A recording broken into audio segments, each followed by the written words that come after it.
সকাল থেকে দুপুর পর্যন্ত থেমে থেমে বৃষ্টি, আবার দাবি আদায়ে রাস্তা বন্ধ করে চলছে বিএনপি ও ছাত্রদলের পৃথক আন্দোলন। আর এতেই ঢাকার গুরুত্বপূর্ণ সড়কে থেমে গেছে গাড়ির চাকা। ঢাকার রাস্তা শুধু এখন বন্ধ গাড়ির সারি, আর গাড়িতে থাকা যাত্রীদের দীর্ঘ অপেক্ষা। ঢাকার শাহবাগ, মৎস্যভবন ও কাকরাইল মোড়ে রাস্তা বন্ধের প্রভাব পড়েছে আশেপাশের সড়কসহ কয়েক কিলোমিটার জুড়ে। আন্দোলন আর দুর্ভোগে ঢাকায় নগরবাসীর দুটি পাই একমাত্র ভরসা। চাকরিজীবী, শিক্ষার্থী, অসুস্থ রোগী, বৃদ্ধ কিংবা শিশু গন্তব্যে যেতে সবাই এখন হাঁটছেন। অন্তর্বর্তী সরকারের প্রধান উপদেষ্টার বাসভবন যমুনা পার্শ্ববর্তী প্রধান দুই সড়কের মুখেই চলছে আন্দোলন।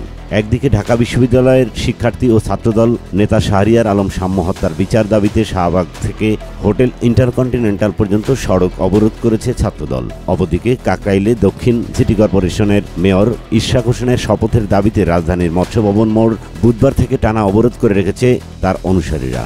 তবে হাইকোর্টের রায়ের পর এই ইস্যু থেকে সরে দাঁড়ালেও নতুন ইস্যু দুই উপদেষ্টা আসিফ মাহমুদ ও মাহফুজ আলমের পদত্যাগের দাবিতে ফের মৎস্যভবন মোড় থেকে যমুনা অবরোধ করে তারা।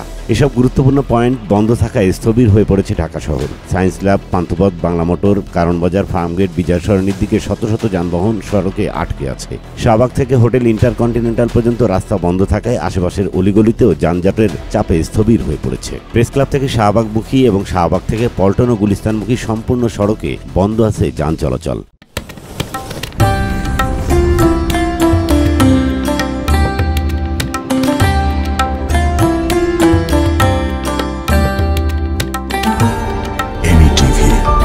স্বাধীন বাংলার স্বাধীন কণ্ঠ।